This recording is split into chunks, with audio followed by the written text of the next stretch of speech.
So we're talking about Walker and Hall, and here he is, George Walker, born in 1816, and he was a knife forger. And he was born in Unston. Now, Unston's not, Unston's between Sheffield and Chesterfield, so he was a local lad. And everything about Walker and Hall essentially made their money out of plating objects, and it's called electroplating. And one version of the story is that George Walker learned electroplating from somebody called John Harrison, who was his partner, who'd actually gone to Birmingham and taken out a license from a company called Elkington's in 1838. So start of the company, George Walker, he was the person that wanted to get involved, and that happened in 1838. Now, just whipping quickly in the story, just to give us a sense of that big picture, to world domination in 60 years. It's fair to say that Walker and Hall were always pretty keen to tell people how good they were, how big they were, that they were the best. And we have this lovely quote, which comes out of the catalogue. Before he died, George Walker had the joy and satisfaction of seeing the art of electroplating attain its present perfection, and also of seeing the firm of his prime creation achieving its position as the largest and most celebrated concern of its kind in the world. Now, were they saying it was the biggest cutlery company in the world? Were they claiming it was the biggest factory in the world?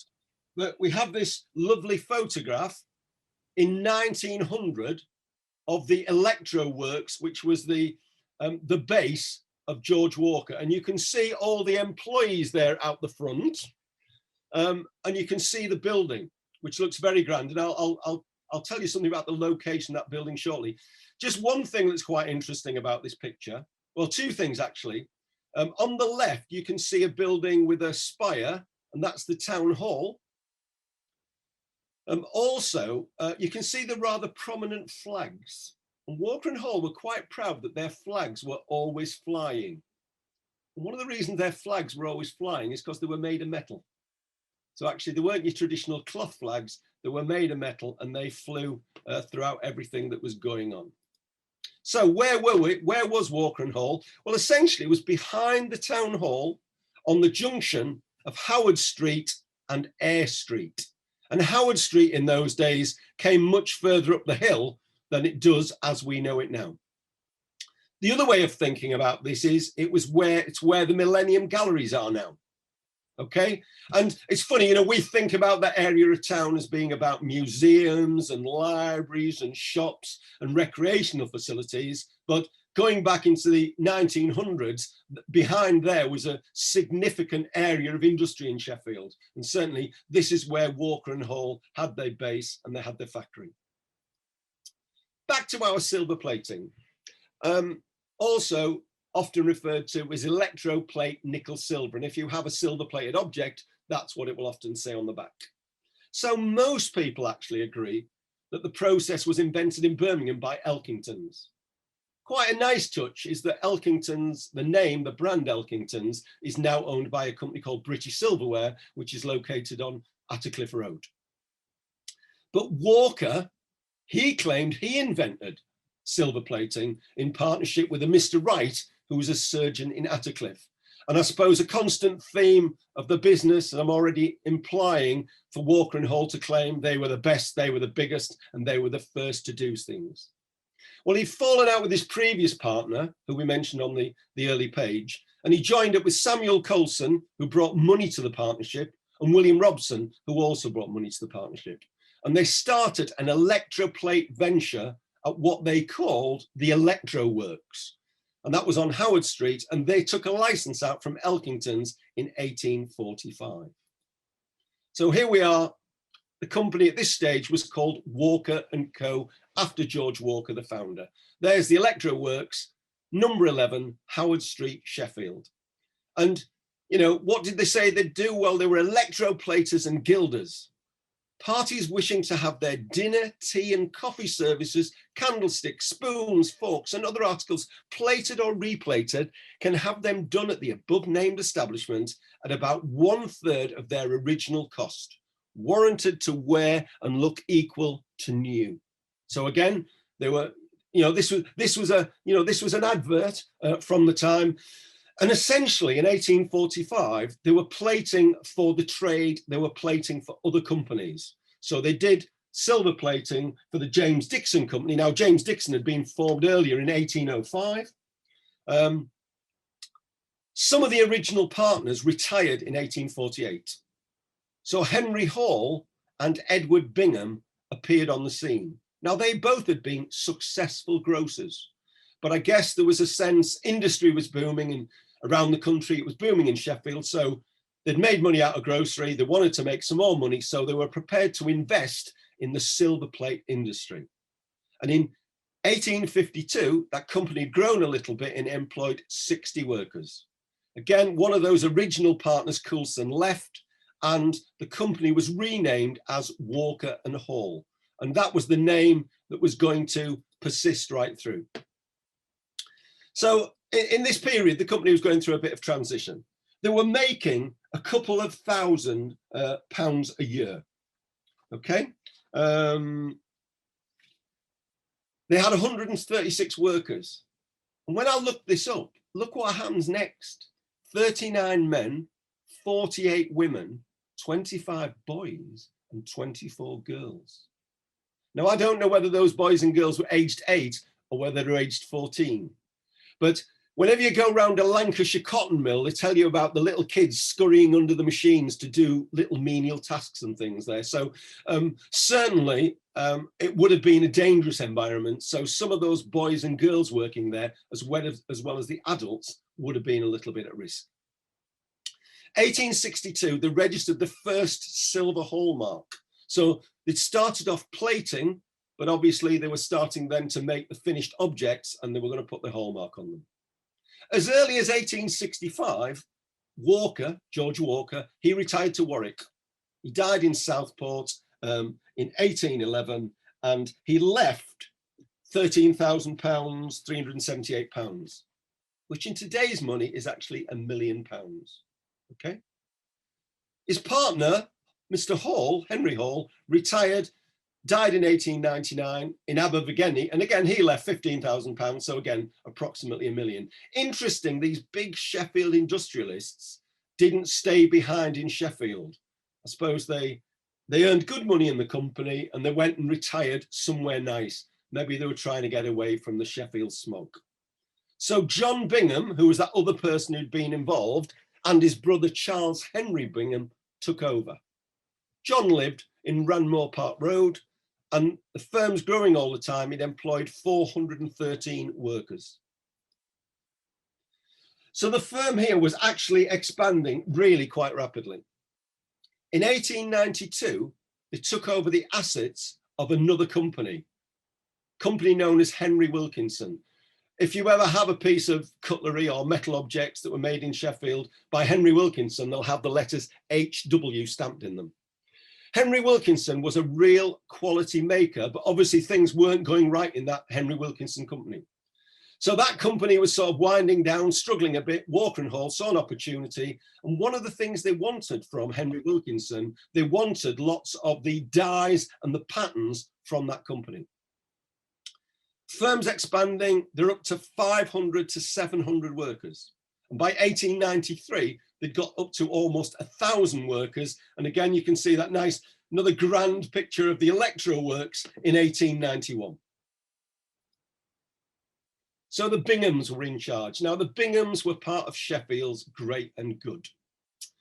1866, John married the daughter of a director of James Dixon. So again, you know, linkages between the different companies. 1881 and 1884, John was master cutler. Now, at the end of my working life, I had the privilege of working with a few master cutlers. And I don't know if it was the same then, I suspect it was, but if you were master cutler, you had to fund your year in office. And things, when they had the cutler's feast, almost certainly it was paid for by the master cutler. So if you want to be master cutler, it's not just an honorary position where you get a nice chain. It's an honorary position. Yes, it's got some influence, but it could cost you an awful lot of money. So only people that had money were likely to rise to that position of being master cutler. So twice in the early 1880s, 1884s, John was master cutler and his brother was master cutler in 1894. Now, in 1900, Charles died. He left £74,000. Now, in today's money, £74,000, 6.5 million. So, and maybe there's a bit of a feature here that's not untypical of the Sheffield cutlery industry, that there were people who were making quite significant sums of money, maybe taking those sums of money out of the company. And you can see that picture of John there in his regalia, and he certainly liked putting himself about a bit, John, and he was one of Sheffield's great and good, and their son entered into the business. So business was actually booming. It says there, fueling Walker and Hall's rise was an almost insatiable Victorian Edwardian middle class for luxury plated goods. Silver plating had made a lot of goods available that previously had only been available either as solid silver or as Britannia metal, which had been more expensive. And down at the Hawley collection, one of the things that we're really lucky to have is we've got a lot of old catalogues. So here we've got a picture of the 1901 illustrated catalogue, 204 pages. Some pages have got over 30 items. So the product range of Walker and Hall in 1901 is in excess of 5,000 items. It doesn't sound like a sensible business model in today's world, but I say business was booming at this point, so Walker and Hall must have been doing something right. I'm just going to show you now a few extracts from the catalogue. Maybe one day you'll get the chance to come down to the Hawley, and we might be able to show you, a lot more pages from one of these catalogues. One of the things Walker and Hall were really famous for was making very large pieces of silverware that people would use either to decorate a table, or whether they would use as things that would sit on a table, sit on a sideboard, but they were out to impress. So here we are, the largest piece of silver ever passed through the assay office. This is up to 1895, although I wouldn't be surprised if they've never had anything bigger. Circumference of 11 feet. So this weighed 1,500 ounces, and it's actually a copy of a sculpture that's in the Guildhall in London. Now, I suppose, again, this was Sheffield, looking to say, we can compete with London, we're as good as London, we can be as impressive. And certainly there's some other items in the Hawley collection that actually were modelled around some items in the Guildhall. But has sort of, I'm not sure whether, some of these people on it are soldiers. The Walker and Hall flag, of course, that was the trademark that went on everything, and they were very keen nobody would infringe on that. So that first one was probably a commission, was a copy, but things like this, you could have one of these military trophies. And again, a bit of a thread is that the Walker and Hall made a lot of trophies and display pieces for regiments. And I guess if we go back to 1900, there would have been an awful lot more regiments than there currently are now. Well, fine dining. If you were going to put on a big meal for your friends, then you wanted to impress them. So we have this antique epage and candelabra. So it says here that this stands 31 inches high. The candelabra, can't remember if it says something there about how yeah, can't read, sorry, I'll go back. Can't quite make that. The candelabra are quite high, and I suspect if you were having one of these on your table and you were really posh, you would have had more than one on the table. Now, this cost £73 in 1903, and in today's money, that's £6,000. So I don't know if we've got any people in the audience today who might spend £6,000 on a table decoration to impress people when they're going to come round for a meal. But certainly that's something that was you know, thought to be impressive at the time. I suspect many people now would think that's rather an ugly object to have on your table. And a constant question we could ask about all these things, and many of the things that were made in Sheffield, many of the beautiful things that were made in Sheffield, where are they now? Some of them will have been melted down if they're solid silver, sadly. Again, sometimes mixing metal with other materials, best crystal. So we've got this large and elegant dessert centerpiece, Egyptian figures of finest finish in gilt relief, the bone or dish being a best crystal elaborately cut.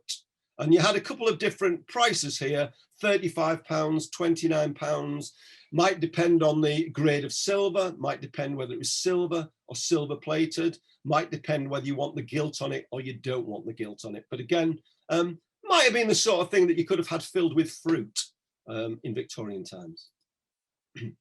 I do like this one. Coffee time or chemistry set. It's a coffee machine in 1900. And if you look down the right-hand side there, it says, fixed with 2 globes holding a gallon each. So this machine was for making a couple of gallons of coffee at a time. Was this the sort of thing you had in a cafe? Was this the sort of thing that you had in a private house? I don't know. But again, it's interesting, you know, when you were putting together your product range, you know, you put in the things, I suppose, that you thought that people might buy. Was this a bestseller or a one-off? I've no idea. But, you know, next time you have a cup of coffee, you could just think back to thinking about, well, you know, the coffee machine you've got now is a little bit more elaborate. It doesn't, I suppose the other thing it doesn't quite show you here is what was the source of power. I guess it would have needed some power to it, but can't see that. But one of the things about the range of items that were made is often you had specific pieces for specific foods. And just think about asparagus for a minute. Probably we can get asparagus all the year round. Okay, certainly we can get it for a lot of the year. But in 1900, where was the asparagus coming from? It was coming from Lincolnshire. It was possibly coming from the Vale of Evesham. It was possibly coming from the Liverpool area. How long was asparagus in season for? Well, it was probably only actually in season for maybe 6 or 8 weeks. And, you know, you've got an asparagus helper, you've got an asparagus dish, and on the right there, you've got a whole load of really elaborate and ornate asparagus servers. Also, every person at the table probably had a very small pair of sardine tongs. Can you imagine the panic in a Victorian household, you know, when you got to the asparagus season thinking, what did we do with all that asparagus equipment? Where have we put it?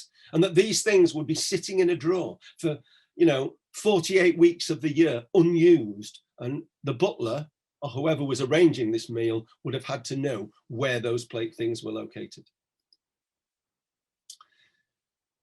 Which cruet set shall we buy? So in this Walker and Hall catalogue, there are 150 different cruet sets. Okay, some of them have got, you know, some of them have got sort of 6 items in them, some of them have got 4 items in them, but just that range, you know, can you imagine going into John Lewis's in town and thinking, I want a cruet set or I want a salt and pepper set, and you've got 150 to choose from. So again, there was a sort of there was a wide range of choice. There was an element of extravagance that typified the age. Will the guests notice our new celery dish? A lot of this, I think, would have been to impress people. And if you went down the road of thinking, well, we'll have specialist asparagus items, we'll have specialist celery items, we'll have specialist eating items for strawberries, you can see how, A, the table could get quite crowded. But again, that whole issue about cleaning the objects, about putting them away. So, you know, here you've got a celery dish, you've got a celery butter, cheese and biscuit stand, you've got vases to stand the celery up. In the bottom left, you've got a pie dish stand with a china lining. You've got a, you know, you've got a couple of different pie stands. So really lots and lots of choice in this catalogue. I like this one. Never seen one of these. So it's a toothpick stand. And again, one of the features here was to have something impressive in the middle of the table that was going to impress the guests. Hopefully, probably you had something in the middle of the table that nobody else had. I've certainly never seen one of these in an antique shop. I've never seen one in the Antiques Roadshow. But the porcupine toothpick stand. So if you're not feeling you've got the perfect household at the moment, you maybe need to try and acquire one of these. I was going to do two slides here, one for the gentlemen, one for the ladies, and I'll explain why the second slide didn't happen. So on the left, we've got EPBM electroplated mounted horse's hoof inkstand and pen rack. Again, this was before the age of the biro and the felt pen. So people would have been writing things with, they needed inkwells and they needed ink racks. And you can imagine this sitting on somebody's table who was fairly wealthy. And again, down at the Hawley collection, we've got, for instance, specialist knives for scraping away the ink if you made a mistake, the old-fashioned Tippex. On the right-hand side, we've got a hunting canteen holster of best brown leather containing a flask and a sandwich case. So when you were off out shooting, this is the sort of thing that either you carried or maybe the servant would have carried when you wanted your snap, and perhaps more regularly you wanted to dip into that flask that had been provided for you. And certainly one of the things that you get in the old catalogues is quite a series of flasks of different sizes. I bought a flask by James Dixon. I think it's 1/16 of a pint. So it's a real dinky little flask, but these were things that were common in the age. Now, I'm familiar with quite a few of the catalogues of Sheffield manufacturers. So when I was showing this presentation to my wife, she said, well, where's the slide for the ladies? So I thought, right, I know what I'll do. I'll get together some of the lovely dressing table sets that should be in the catalogue. And then I went through the Walker and Hall catalogue, all 206 pages of it. And actually, that was something that they didn't sell. Many of the other manufacturers, the Mappin and Webbs, the Atkin brothers, the Dixons, they would have lots of dressing table sets and lots of manicure sets. But actually, these weren't things that were located in the Walker and Hall catalogue. Another impressive item here for snuff. Look at the ends of the horns. They've got sort of silver caps on them. And I don't know, you can maybe imagine that, well, you can imagine this in somebody's grand house. You could maybe imagine it on a regimental table somewhere. Not sure whether you just, you took the lid off and everybody just went in with the fingers. Traditionally, the Victorians were often quite keen on not handling food, but I suspect if you'd had that snuff in the middle of the table, it would have become a super spreader event. Fish servers. If you were around earlier, I just flashed one that I've got at home at the start of the session. The detail on these is absolutely fantastic. Some of them would definitely have had ivory handles. Very much so arts and crafts. We've got lots of leaves. We've got fish on there, and these were not for serving up fish fingers. These were for serving a whole fish. And think about it. So in 1900.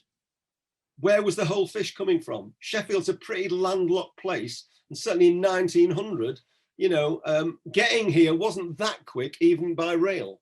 So a whole interesting questions about how was that fish kept fresh. But certainly you would have had a large platter and you would have had a whole fish on it. And again, if you go into antique shops and things, you will find there's an awful lot of fish serving sets, and a lot of them are really very beautiful things. I know recently I sold a couple of sets to some people in America, and obviously there are people in America who are quite keen to collect these things. As well as the fish servers, you would have had fish knives and forks.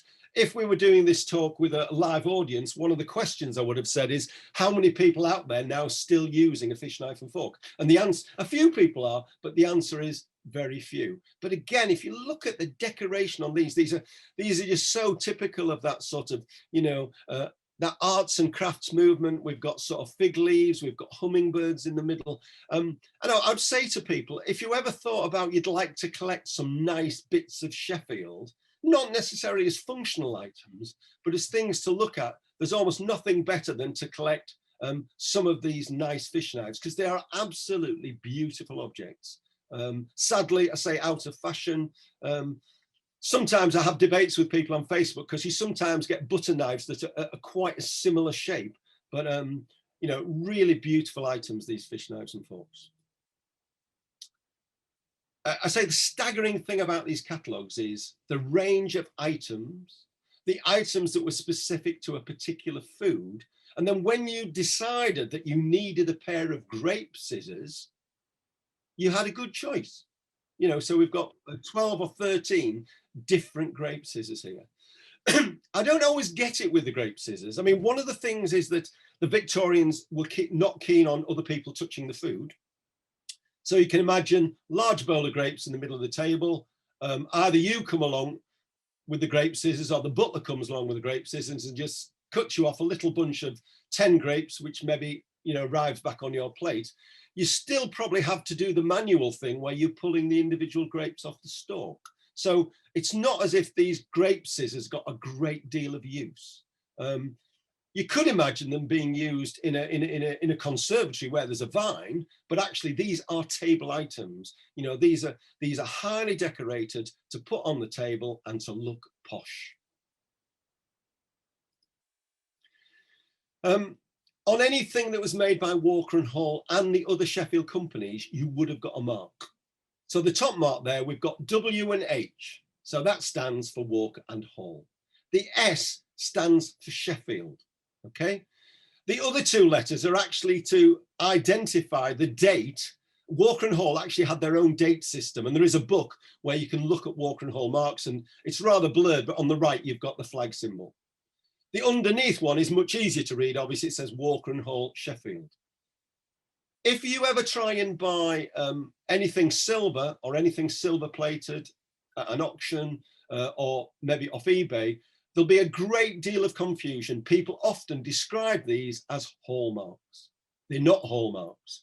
It's a hallmark if you've got a crown and a lion on it. That's the Sheffield hallmark, and there's different symbols for different places. But these are the maker's marks. But again, you know, you could go back to your cutlery drawer, that pile of cutlery that you've got hidden away in the house somewhere, and you could go back to it and you could start turning them over and just see how many different makers you've got. And many people will find they've got, you know, things made by Sheffield in their attic. So business was booming, okay? So by 1906, Bingham's ambition had extended to a network of stock rooms, both all over the country and in fact in the Commonwealth. Certainly had offices here in Melbourne and Sydney. So what was happening initially, they had a big stock room, a retailer would come, get something out of the stock room, take it back to their shop and sell it to the public. But of course, when that was happening, the retailer was putting a markup on it. So Bingham had the idea, he said, well, hang on a minute, why don't we turn our stock rooms into sale rooms? So all these stock rooms became sale rooms, direct selling to the public. So they cut out the retailer. They also offered a 50% discount. Sounds pretty good. In reality, it was only about a 10% discount, but this was one of their big marketing items. And, you know, this persisted, I think, right through into the 50s. They talked about giving a 50% discount. Also, to be a customer at Walker and Hall, you had to be introduced. It's like somebody now maybe saying, well, you know, if you want to go and shop at John Lewis, you've got to be introduced by a member. You've got to be signed up. So it had a bit of an exclusive feel about it. And in a way, so at the time, this was great marketing by John Bingham. And it was certainly something. It gave him an edge over some of the other companies, and it gave him that sense of extra sales. So John Bingham, he was really part of Sheffield's great and good. He was a Freemason, which probably in those times was essentially a network of business people. He was a big campaigner. He campaigned about smoke abatement, which I suspect, you know, in the early 1900s in Sheffield, that wouldn't have been difficult in terms of finding that as a cause. He had a bee in his bonnet about granite sets.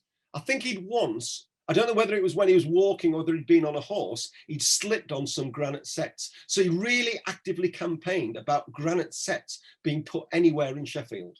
And, you know, that may explain actually why there's maybe less granite sets in Sheffield than some other cities. He was president of the Sheffield branch of the Fair Trade League, which was probably, you know, some echoes of the current times, talking about tariffs and things like that. He took the title of colonel of the local volunteer corps. So this would have been maybe something a bit like the Territorial Army in those days. In 1911, he donated Bingham Park to the city. And, you know, there's a story, I think with his wife, he'd said, "What can I give you?" And she said, "You can give me this view." He had a long running dispute with the assay office. So everything that was silver had to go to the assay office and had to be stamped with the crown and with the lion and with a date letter to prove it was authentic and it was silver, but he resented paying that money. He also had a legal dispute with Elkington's that went on forever because basically he claimed he'd invented silver plate. And of course, Elkington's very much claimed, and probably rightly so, that they were the people that had invented silver plate. In a supplement in the Sheffield Telegraph at the time, he claimed he'd got the tallest factory in the world. So, you know, we've had the claim the biggest factory in the world. It was now the tallest factory in the world. Just a little bit about the workers, a couple of nice pictures there underneath, come out of the catalogue. On the left, you've got one of 8 silversmith shops, and you've got chaps there in aprons, hammering away, shaping bits of hollowware. You can see candelabras, you can see dishes. And on the right, you've got ladies, again, all dressed in aprons, looking quite smart, and they're sort of finishing off these objects. Now, I suppose we've probably got to say that these may not represent the actual factory conditions, but these are the pictures that went in the catalogue. So you're going to want to show your place at its absolute best. On his business jubilee in 1903, the employees presented himself with a life-size bust of himself. Now, whether that was something that they all felt they wanted to do or whether they're encouraged to do, I don't know. But in 1892, he did introduce a pension for workers that had got over 21 years service, and that was quite unusual. Obviously, part of that strategy was to try and retain the skilled workforce that he got. But he was fiercely anti-union. And again, during this time, there were all sorts of issues about wages, about working conditions, about workers' rights. So he had quite strong views, did John Bingham. So in 1915, John Bingham died. I mean, he travelled all over. There was one example where he'd been over to New York to a meeting and he'd got back into Liverpool quite late at night, but by 9 o'clock the next morning, he was back in the office in Sheffield. But he left 342,000. And again, in today's money, that's £24.5 million. He also had a house Westley in Ranmore, and he was one of the richest men in Yorkshire. So really, you know, we're at that sort of tipping point now. We've been talking about the rise of Walker and Hall, and actually now we're sort of talking about probably the gradual decline of Walker and Hall. The First World War was set back for a lot of Sheffield cutlery companies. Demand for luxury goods dropped dramatically. If you're going through that sort of financial hardship of a war, you know, maybe the last thing you want to do is actually go out and buy luxury goods. There was a shortage of silver. A lot of that silver would have been used for other purposes during the war. Also, many of the people who worked, the tradesmen, the skilled craftspeople who worked in these places, they were actually being conscripted or volunteering to go and fight in the war. Also, Sheffield's factories on the east end of town, the Firth Browns of this world, they were making armaments for the First World War effort. And they actually paid better wages than the cutlery companies. So some of the workers from the cutlery companies found better paid jobs in the steelworks. Also, you can think about many of the domestic staff in many of these households would have also gone and joined in the war effort. So if you'd got all these fancy goods that needed cleaning every week, you might not have had the staff that were able to do that. But, you know, Albert Bingham, the latest in the Bingham family, he was master cutler in 1918, so still very prominent in the city. entertained George V, you know, at the Electro Works. And in 1919, they acquired another company, Walter Gilmore. But there were more challenges. Stainless steel had been invented by Harry Brearley in 1913, okay? And also chromium plate had been invented. Now, these were new methods of, if you like, presenting, let's say cutlery. You didn't need to clean stainless steel, okay? You did need to clean silver plate. So it was more convenient, it was longer lasting, the plate didn't wear off. And similarly, chromium plate was another method of you know, making some of these items look shiny without that need for them being cleaned. In the interwar, the firm essentially stagnated. Albert Bingham was known as the sporting baronet. He took his eye off the company. Basically, he was more interested in going out and shooting rabbits and game, you know, and living a bit of the high life. And I suspect he was also not living close to Sheffield. So he left the business in the hands of old-fashioned managers. The company was still doing well, though. I talked to somebody yesterday about Walker and Hall and said, oh, I've never heard of them. Well, one of the things that Walker and Hall did, they had large contracts with ships. If you got a contract for the Lusitania or the Titanic or one of these other big ocean liners, you would be selling them you'd be selling them thousands of teaspoons. So, you know, lots of business going in that direction. If you're sold out to a hotel chain, the Strand Palace in London or whatever, we talked about all those regiments and all those service messes would have had big canteens of cutlery and would have required all these things. And also the catering business. If you got an order from Lyons tea shops in London for something, that would have been a big contract. So Walker and Hall was really well known and it had these big chunks of business. So maybe there was a bit of a balance shifting between selling to the domestic market, but selling to the large orders. And I also think in some parts of the Commonwealth, Walker and Hall were the, you know, they were the go-to place to go for your catering. 1945, Albert Bingham died, leaving £981,000. So 1945, somebody who was a millionaire getting on for being a millionaire. So we're talking about that being the equivalent of £30 million.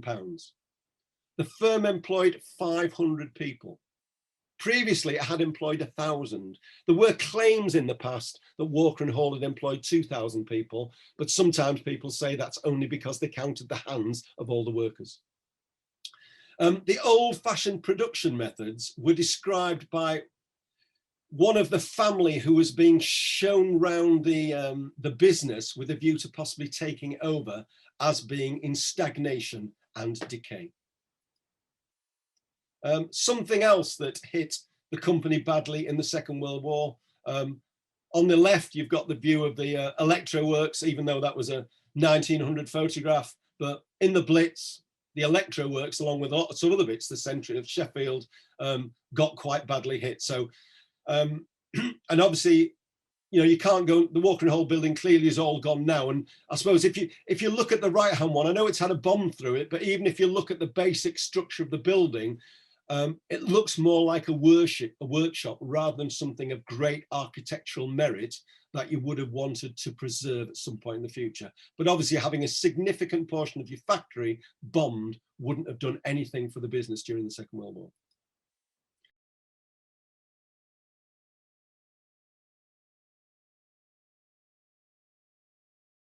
When I was, I put a picture up of some Walker and Hall cutlery on our Facebook site, which we've got, which is called Name on a Knife Blade. And so this is Albert Lane, and one of his relatives got in touch with me and said that his uncle had designed some trophies and things for Walker and Hall, including the BBC Sports Personality of the Year trophy. Now, I haven't got a picture of the BBC Sports Personality Year of the trophy because actually it's very copyrighted and it's one of these things that you can't sort of copy and actually put on there. But presumably we can all imagine that trophy, which is a trophy of an old outside broadcast camera. But again, I've never seen it mentioned anywhere in Sheffield that that BBC Sports Personality Trophy was designed by Walker and presumably manufactured by Walker and Hall. And that's Albert on the left there. In the middle is quite a nice trophy. You know, this is the 8th Royal Tank Regiment in 1955.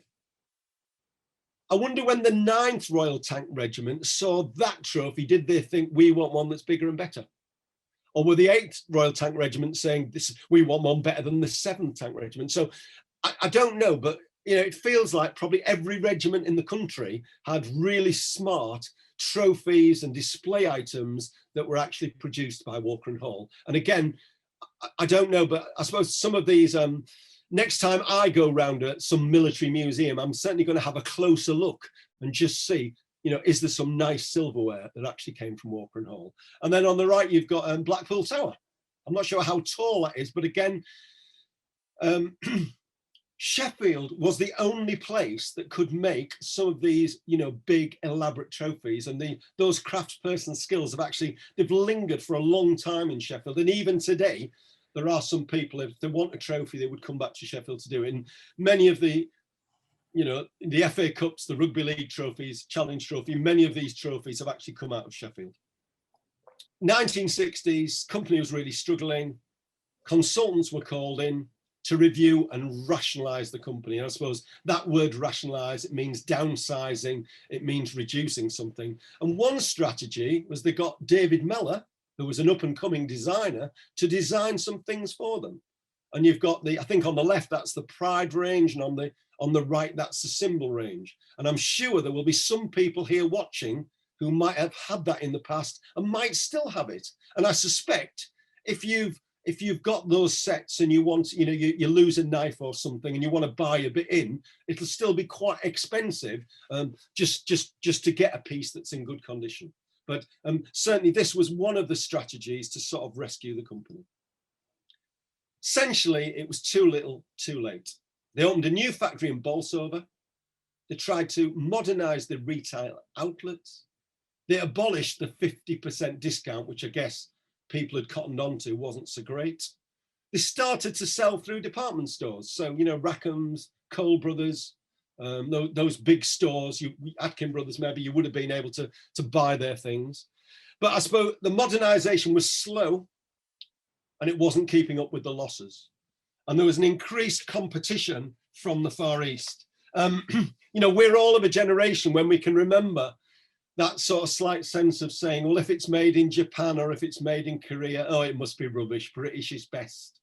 You know, and whether it was motorbikes, whether it was cutlery, whether it was cars, clearly there was a bad judgment made by British industry that actually said, we need to compete with these people rather than dismiss them.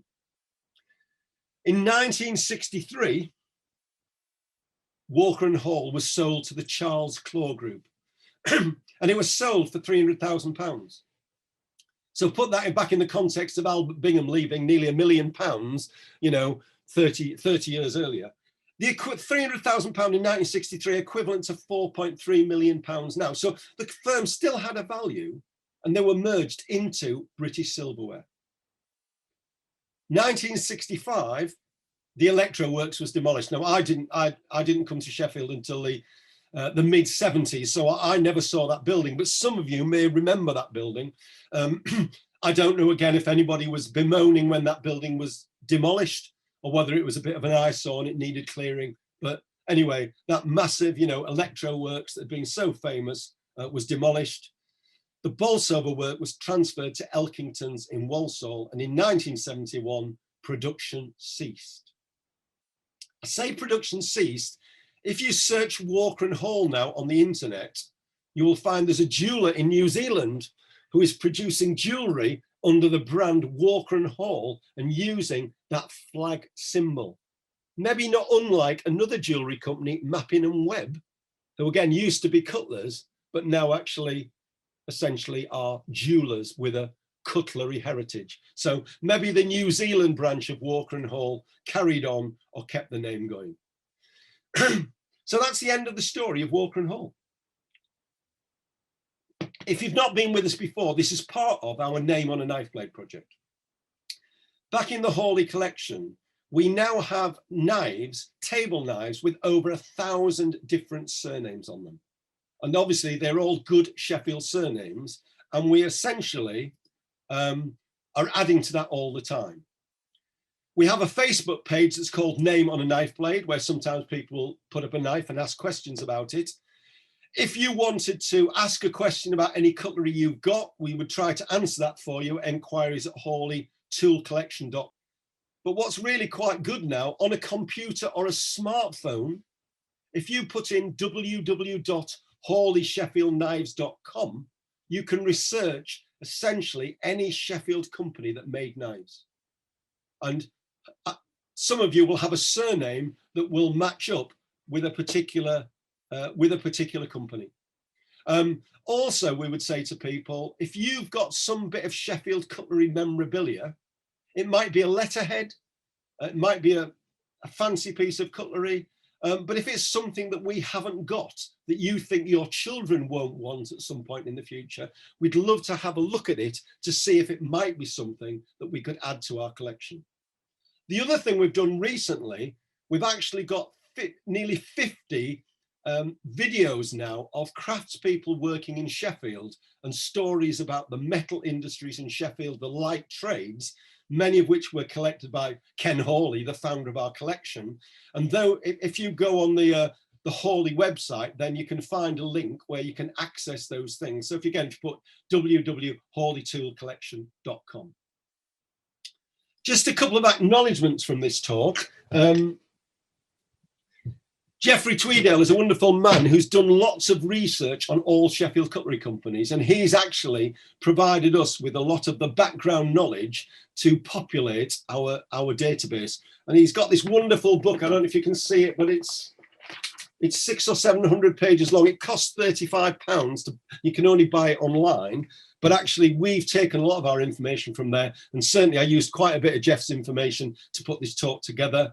Also used a couple of pictures from Picture Sheffield and Museum Sheffield in the presentation. Many of them were pictures from the Hawley collection, or they were actually pictures from the catalogue.